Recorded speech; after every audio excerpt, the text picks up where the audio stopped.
Alrighty, watch friends, here we go. Episode number 2 of Rob Reports. Here we have a watch that doesn't really need much introduction. This is a watch that has been one of the backbones of Rolex's catalog since 1945. It was introduced to celebrate the 40th anniversary of Rolex and has been around in some form or fashion ever since then. So, without further ado, unlike episode number 1, where it took me almost 5 minutes to reveal the case, we're going to get there much quicker today. Here we have the Rolex Datejust 41, reference number 126334. This is the latest and greatest, if you will, version. This is the, as you can see, the coronet.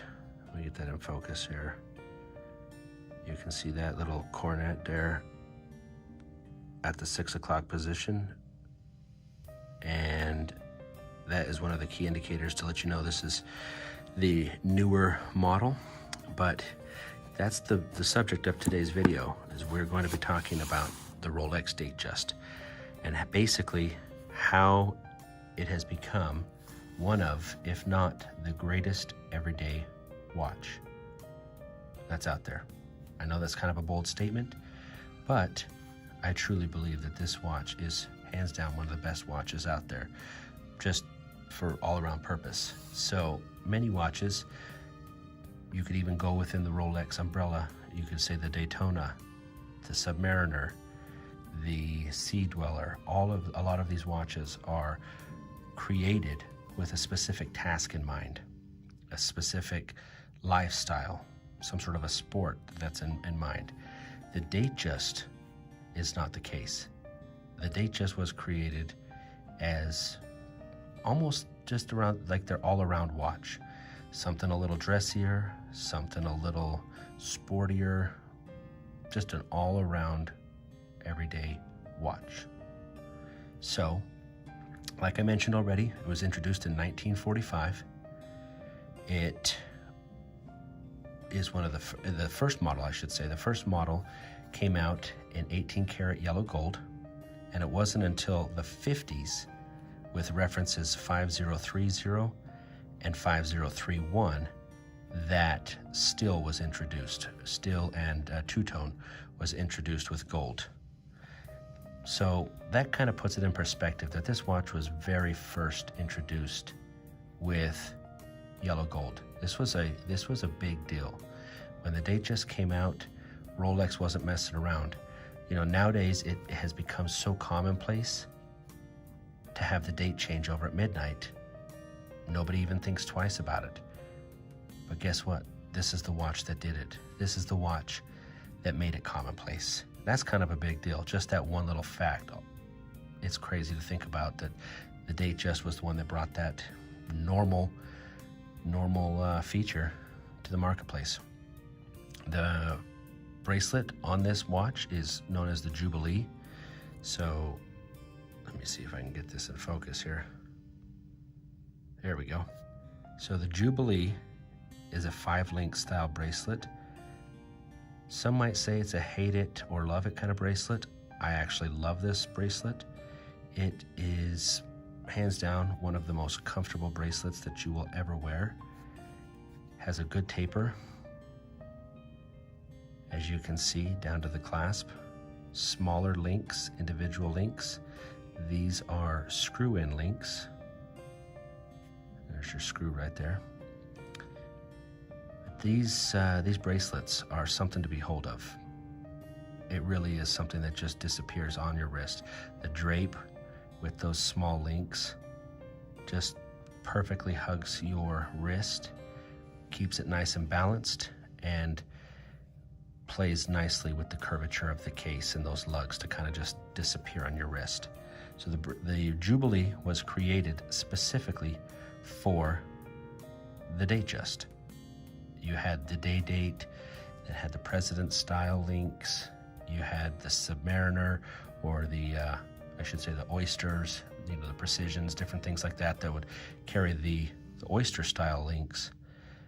But it wasn't until the Datejust that the Jubilee came about. Now you can pretty much get the Jubilee on almost any model, but this is where it started. The design, the basic design layout has been, for the most part, relatively unchanged since the 1960s. You have the crown, the coronet at the 12. You have, obviously, Datejust. You have all the good stuff, the Oyster Perpetual text. Like I mentioned, the coronet at the 6 o'clock, indicating that this is the latest generation of the watch. Pardon the smudges. I've been known to make some smudges throughout the videos. You've got the signed crown. And again, overall, just super, super clean lines. So again, the basic design has been pretty much unchanged since the 60s. However, there's been a few major milestones, if you will. You've got, in the 70s, they introduced the quick set date. So before the 70s, you would basically have to rotate throughout the entire day to switch the date over. Here's that winding.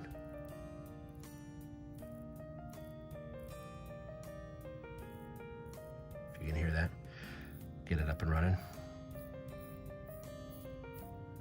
There it goes. So, quick set.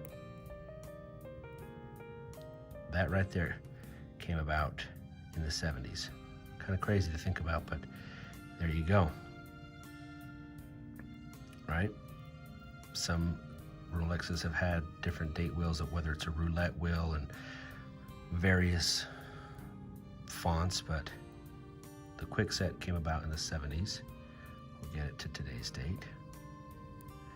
All right, in the 80s, there was another major milestone where they switched from acrylic to crystals, the acrylic crystals over to the sapphire crystal.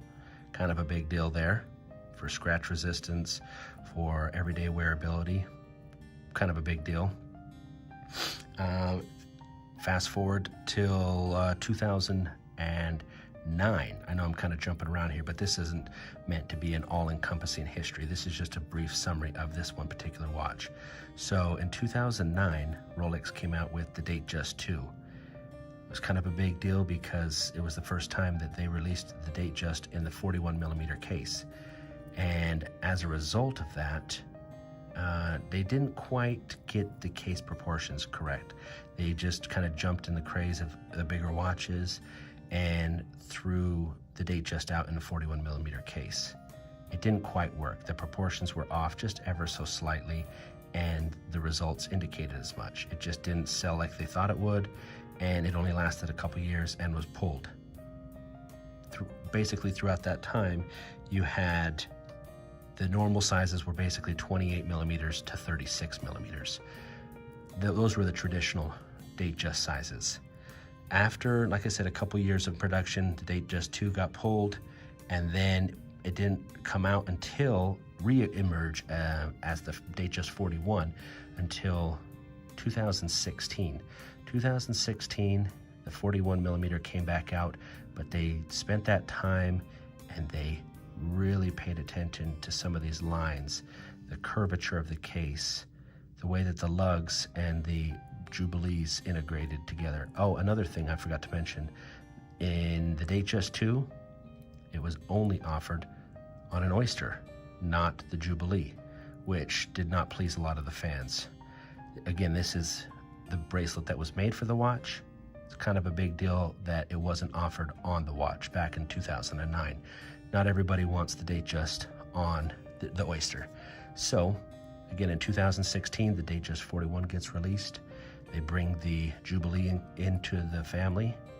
They redesign the case and how everything works together, and it works, and it starts to sell, and it actually sells really, really well. The crazy thing about the Datejust is that it has been there for so long, basically 3/4 of a century, and everybody seems to respect it, love it, whatever, but it just does not get the love that the other stalwarts of the lines, of the model lines get. The GMT Master, the Submariner, the Daytona.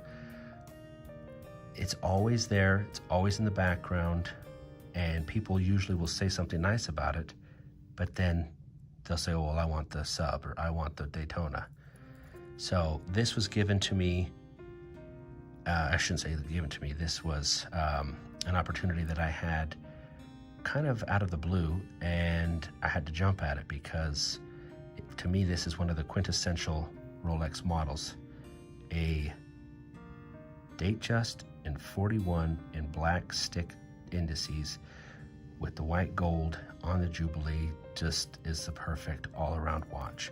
I'm gonna go ahead and put it on the wrist. Oh, forgot to give you a wrist check. So here we are, gray NATO today. Big fan of the NATOs. And like I mentioned to you in episode 1, we're gonna be talking about all things horology. Mickey Mouse watches, Casios, Timex, Datejusts, everything in between, and even above.